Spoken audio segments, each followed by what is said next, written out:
Jesus is the game changer. No matter the dreams we have in life and the plans that we lay for ourselves, when Jesus steps in, he brings that turnaround and our story becomes a completely different one. And that's an example of what we shall be listening to today as Jesus becomes the game changer in the life of our very special guest on the program, the Damascus Encounter. Welcome to the show today, and I'm glad and delighted to introduce to you the one who will be sharing his story, Dr. Joshua Suleiman. He is the Director, Marketing and Communication for Babcock University. Dr. Suleiman, welcome to the program. My pleasure being here. Good to have you. Thank you very much. So by way of introduction, do you want to tell us a little bit about who Joshua Suleiman is?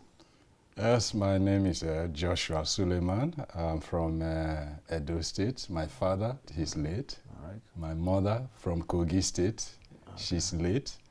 My mother had us 7 because my father had 3 wives. All right. And he had other children. They were Muslims. I was born into a Muslim family. Okay. I was born Abdul Wahab Suleiman. Wow. And then when I grew up, I became Joshua Suleiman. Okay. So we'll talk about how Abdul Wahab became Joshua Suleiman. Yeah. Good to know. So today I want you to share a little bit about, judging by your name and from what you have said, growing up as a Muslim. So how much of the Islamic faith did you take part in as a child growing up? I actually wasn't too much involved in Islam. Okay. But my father was particularly concerned about me going to the mosque with him to worship. But I found out that I was always rebelling for no reason at all. Okay. He was deeply concerned with my attitude towards Islamic religion. Although for much of my childhood life, I didn't have that opportunity of living so closely with him. But each time the opportunity came, he was always particular about me going to mosque with him. But I found out that it wasn't something that interested me. I wasn't fascinated by that idea at all. And which was why in my secondary school days, when I had friends that invited me to church, I would go with them. I had other friends who were Muslim, and when they invited me, I found that I was, objecting to their invitation to go with them to the mosque. Okay. As you look back, was there any particular reason why you didn't just feel attracted towards the Islamic religion and you rather go with those that invite you to church? Yeah, I think when I look back, I find it inexplicable, because I just couldn't fathom it. Okay. But I recall exactly that at a particular time in class, we were taking a course called Christian Religious Knowledge. And then there was a time that we discussed the exodus, of the Israelites to the promised land. And they got to a point where the teacher, took us through a particular lesson that introduced Joshua in the Bible. And there was a particular statement that he made that when the Israelites were going to the promised land, it got to a point, and Joshua asked them, as for me and my house, we will serve the Lord. And then he asked the Israelites, would you do the same? Choose you this day. Choose you this day whom you will serve, and all of that. And then they got to a point, the Israelites replied and said, look, whatever you ask us to do, we will do. And so I just got enthralled, by that. And something spoke to my mind that there is something mystical about it. And somehow I had this, how will I call it? Will I say intrasensory perception of the entire scenario at the time, as if I was living in that time, as if I was there. And so I eager, to live that life, to be with these people. So it kept on, it kept on ringing in my mind, kept on impacting on me, kept on giving me meaning. Eventually, when I got to the university, right, when I got to the university, I had a friend who was a Muslim, and he would always ask me, let's go to the mosque to read. I would always go to the mosque with him to read. But I found that I was always failing my test each time I went there for no reason. I just couldn't explain it. I was always, and I had other friends who were Christians, but when they asked me, I will still go. Occasionally I go with them. But it got to a point I just decided, no, I wasn't going to go to mosque with this person again. All right? So I wasn't going there anymore. So I had a change of mind completely.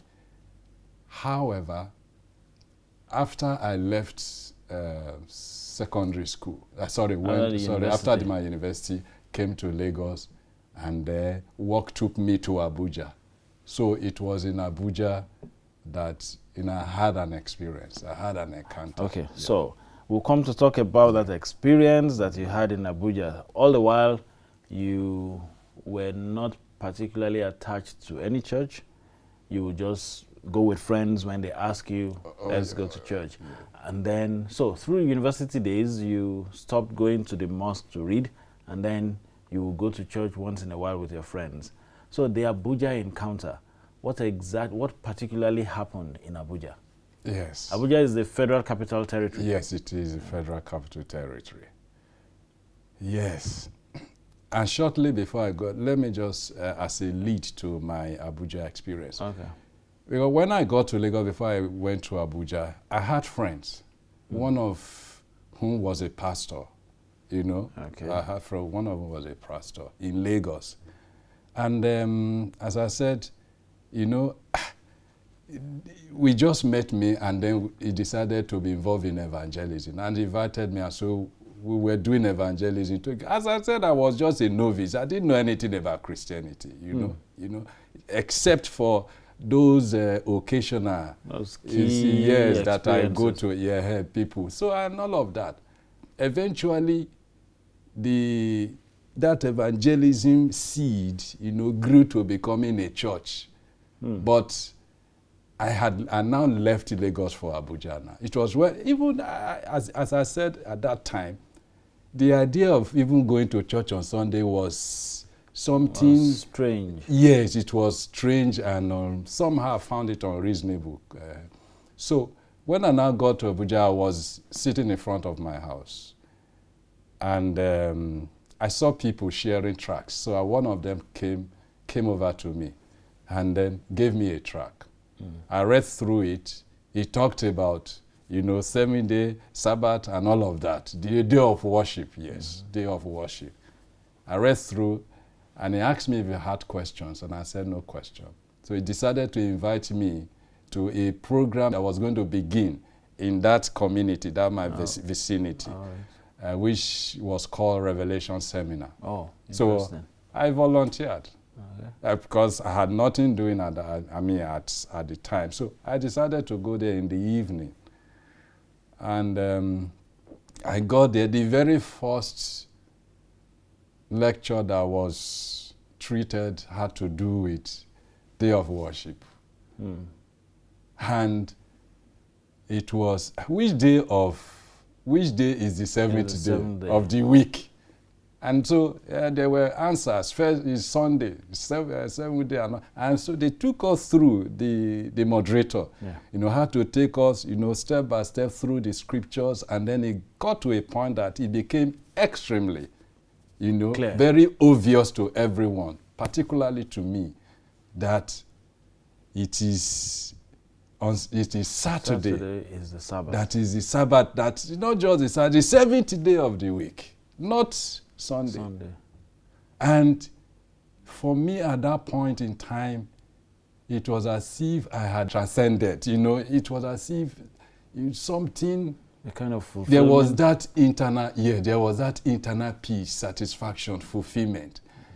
It was as if, so I knew that something was wrong from, day one. When I knew nothing, when I was in secondary school and all of that, I had been so inquisitive. What exactly? Something must be wrong. It was like a puzzle. Yes. Perfectly. So I just got the right answer, to the questions that I had been battling with all along. And so I had no doubt at that moment that I am in the right place. Yes. So you were in the right place, you came to the right place, the puzzle fit in, and some questions were answered. Yeah. And so we'll come back after the break to talk about what your experiences were since you became Seventh-day Adventist, especially about your baptism. Don't go away, we'll be right back. Welcome back to the Damascus Encounter. And on the program today, we have been sharing and talking with Dr. Joshua Suleiman. So welcome back. Thank You got baptized, and did you have any special experience as you got baptized? Yes, I did. Certainly I did. Because after that seminar, even before the baptism, I think that people around me noticed something quite unusual about me. Okay. Whether Christians or Muslims, they just noticed that because somehow there was that boldness to talk about what I believe in, to talk about the church and all of that. And there were people, religious organizations around. And they were always inviting me to come fellowship with them. Come and fellowship with us. Once in a while I will go, either act as their interpreter or, make me to do one or two things for them. And there are other ones that we say, look, we want you to be our church member. We can fund you to set up your own ministry. But having listened to that Revelation seminar, and the question of the Sabbath becoming a turning point, a decisive factor that actually made me to believe that, yes, I'm charting a new course, I'm on the right path. That alone didn't make me to buy the overtures that were extended to me by these religious organizations. So when I now got baptized, I think that it was one of the greatest moments of my life. And what struck me was to change my name, because I had to go back in history to my secondary school days, to that lecture that we had in class, where the issue of Joshua leading this day. Yes. So I cried when I said I was going to take the name Joshua. That was how I took the name Joshua. Okay. And believing that in my family, a Muslim family, I should be the Joshua that will take my people out to the promised land. Yes. And we'll come to talk about how that happened afterwards. But you got that invitation to lead out to be a pastor, to have your own church. So how did you manage that? I didn't have to think twice about it. I knew that, yes, being funded through pastoral ministry in a different church and being given an eminent position to pastor a church and enjoy the perquisites of office and all of that, I knew those were good things. But then they never in any way influenced my focus, because I was determined not to buy into any gimmick. I was determined not to fall a prey to anything that will not give me joy, happiness. Okay. So I just decided that I wasn't going to accept all of those, but to remain, an incurable believer in the truth that has just been made known and clear to me, and remain steadfast. That's interesting. So that was how I managed, to turn down all yes. Okay. But it's in a way influenced their behavior towards me, because they just couldn't fathom me with what they found, what they said, potential to being a minister, to being a pastor of a church, will now identify with an insignificant church, a church that has no membership that is recognizable. And will not even give you money. That will not give me money. Yeah. So it's their perception, was so high, and when different people were coming, even those who were living with me, my cousins, my uncles who were living with me, were all Muslim. And so they were on my neck. I said, look, why am I doing all of this? What sort of nonsense is all of this? All right? It weighed so heavily on me. It was so heavy on me that if not for the sheer grace of God, I would simply have, turn back. Yes. And Okay. Even, as I said, even my father, heard about it. Yeah, so you talked about your father disappointed. Oh, my father was visibly disappointed. Okay. And if anyone should disappoint him with regard to taking after him as a devout Muslim, he wasn't thinking it was going to be me. Certainly not me. So, he was such a nice man, funny man. At a point, he said, if he dies, one thing he will want me to do is to wherever he will be, was to always know that I remain a Muslim. And that if he had wives, because at that time he would tell me, look, he's going to marry more additional wives to my mother. And I asked him, why would you marry any more wife? He said, why don't I like it? If he dies, will I not inherit that? I want me to inherit them. To inherit the wives. To inherit his wives. Interesting. And so we will laugh over at it. All right? So he didn't like the idea. It was a sheer disappointment, for him. It was one of those things that really touched the root of his life.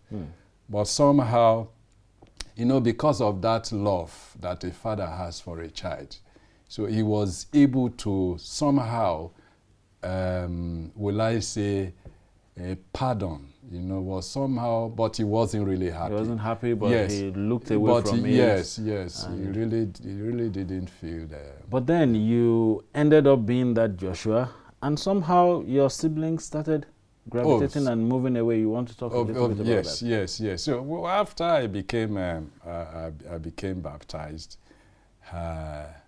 my stepbrother, as I say, my father had 3 wives. Okay.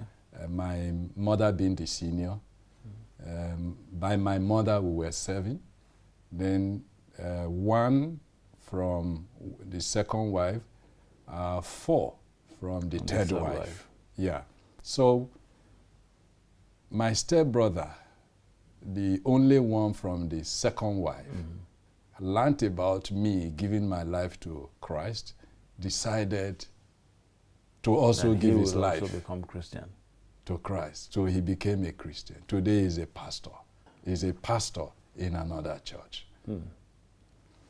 My immediate younger brother learned about me, and he decided also to leave Islam to join Christianity. The lastborn, today, is also a pastor. So he's a pastor in another church. That's interesting. Then my elder brother, I think at about that same period, and my stepbrother, got converted, also became a Christian. So almost everyone changed to Christianity, Yeah. and all can be traced to the fact that you became a Christian and everybody wanted to be. By the That's special grace interesting. of God. So as you look back today, having become a Seventh-day Adventist, do you have any regrets? You left your job as, you want to share a little bit how you left your job and now you work with Babcock University? Yes, no regrets whatsoever. When I accepted to be an Adventist, first I didn't know the challenges that will come with it. Okay. The idea that we are not going to work on a Sabbath didn't cross my mind. Okay. The idea that you were not going to do certain things didn't cross my mind, because the Christian that I dealt with, related with, conversed with, have comradeship with, could do anything. And for me at that time, any Christian, all Christians should do those things. But becoming an Adventist, working every day of the week as a journalist, Exactly. that doesn't recognize a holiday, all right, it was a toll on me. And I did that. I worked on Sabbath, for a number of years. But each time I knew the hurt that I felt. I knew how I grieved that I was. Until one day, my publisher, asked after me, and he was told that I wasn't in the office and that I was in the church, and that I said I was going to the church. He called me on a Sunday. As I said, we work every day. He called me on a Sunday when we met in the office. Why wasn't I in the office yesterday? I said I went to church. What church is that? I said Seventh-day Adventist. What church? With scorn. He asked, what's church? And I explained to him. He said, next Saturday, you have to be in the office. By next Saturday, I wasn't in the office. And so it became like a cat and mouse game between me and the publisher. And at a point, I decided I was going to resign, because associated with that were some other things that he was bringing up. All right? Okay. And I decided, having risen to the position of an editor, I just decided I was going to leave the job, and I left the job. But they had no choice. He had to call me back. He called me back and said I should do my job, but if I was going to church on Saturday, I need to assign my duties to whoever I deemed capable, to do it, and all of that. So as time went on, I got one person, one elder in our church, to be writing something on Sabbath for the paper. Okay. Yes, it went off for some weeks, and the man stopped it. Again, I allowed that, to the whole distance to fizzle out, and then got late Professor Alao. Okay. Yeah, Dayo Alao. So Professor Dayo Alao was writing about marriage and all of that, and infusing, things about Adventism and all of that into it. But at a point, he noticed that I was still bringing something about Sabbath, so he stopped the column. And so it wasn't good. From there and all of that, we were not really in good terms. So I left. I didn't just leave, but by God's special grace, I rose to being a managing director. So I called the shots for some time. And then I left. Even before I came here, I had been invited. Somebody has said, come to this place, come to this place. Come and work in Babcock. Come and work in Babcock University. And each time I kept prevaricating, and all of that. And so one day I got an offer from Channels Television through the late Mukoro. I've forgotten his full name. Okay. So he was a consultant with Channels Television. So And he said, John, the owner, John Momo. wanted to meet with me. And so I got there for an interview, and then we talked. And he looked at me and said, number one, he said, you have the personality, you have the screen personality, you have the voice, but we could still train you, and all of that. He said, okay, we'll get back to you. So when I got home, I just prayed over it, right? I prayed over it and said, look, if God just decide for me, because shortly after I got a call from Babcock University that, I was needed for a job. So meanwhile, I have been, my entire life had been in the media, and I wanted to remain in the media for as long as possible. Mm. But when I put this to prayer, eventually this just, came up, I had no chance to even think about it. And so it became Babcock. It became Babcock for me. And you came to Babcock. And here I am today. That's interesting. And since then, you have been working here, and you've had a very wonderful time working in Babcock University. That's interesting. Thanks for sharing your story. And I want to assure you that I believe someone has been touched, and perhaps also someone will have to tell his own story someday, drawing inspiration from yours. That's Dr. Joshua Suleiman, who has shared his story on the Damascus encounter. Perhaps you would like to share your own story, how Jesus came in and became the game changer for you. And just, if anything else you want to take away today, choose you this day whom you will serve. As for me and my house, we will serve the Lord. Keep serving Jesus until we come your way next time. It's bye-bye.